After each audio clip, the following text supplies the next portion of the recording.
Very good evening, dearest friends in India. And today, we'll talk about what an invigilator or the teacher in the classroom during examination has to do.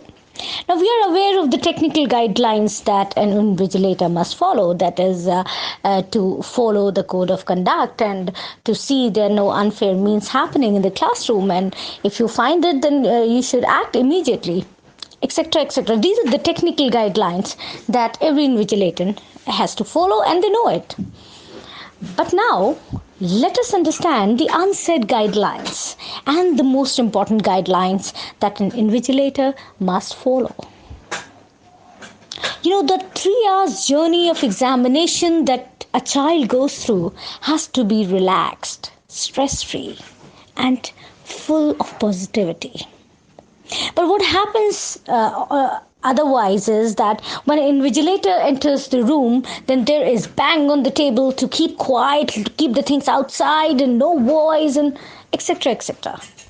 Now, the impact of these loud voice that kids hear before the examination, it makes them tensed.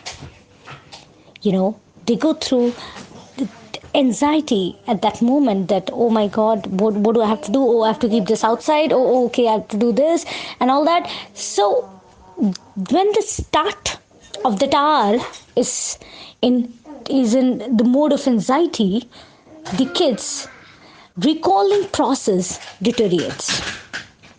The child gets tensed and he's unable to recall what he has learned. So it's important that when an invigilator gets into the classroom, first he or she has to greet the students with a smile. No need to shout, in a very calm voice. Whatever guidelines the teacher has to give, should give in a very calm, nice and smiling behavior. Because during 3 hours of the journey of examination, the invigilator doesn't talk. It's the body language that can make kids relaxed, and it can also make kids tensed.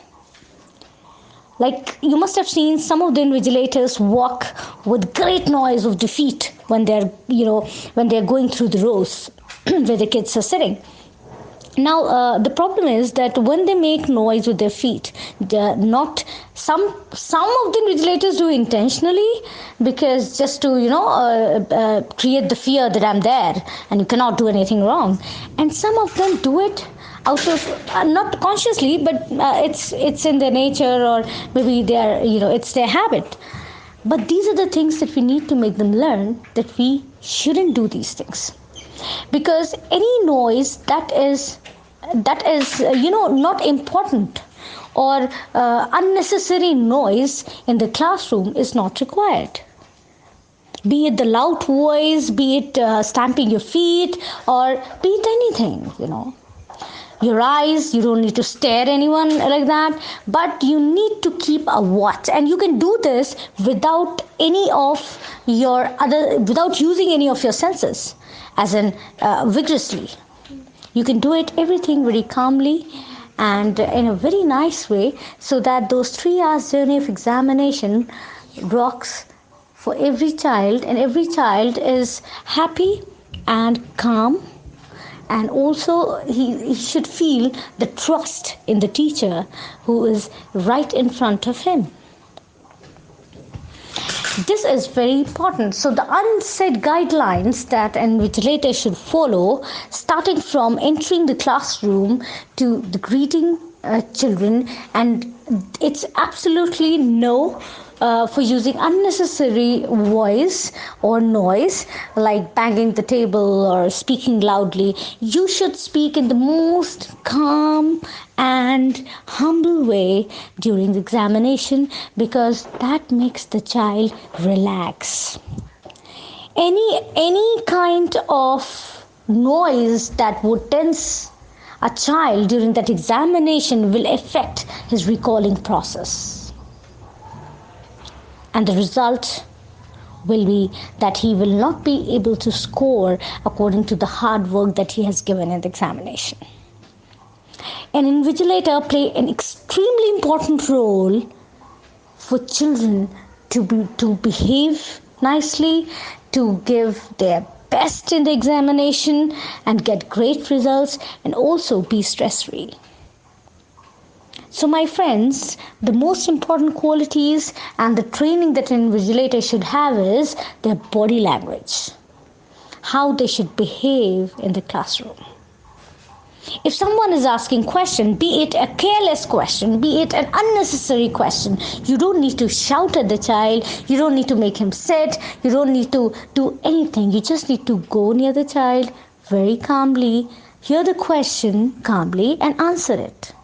Be it any question, be it even the column of, even if the child is asking a question like, where do I have to write my name? It's all right.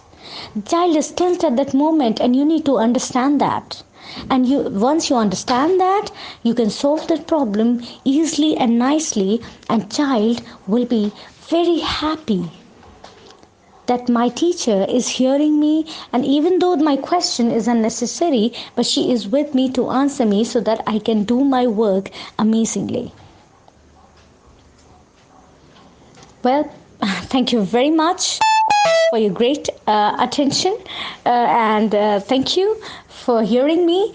And the rest of the guidelines I'll be writing an article very soon that on the behavior aspect of the invigilator, of the teacher during the 3 hours journey of examination.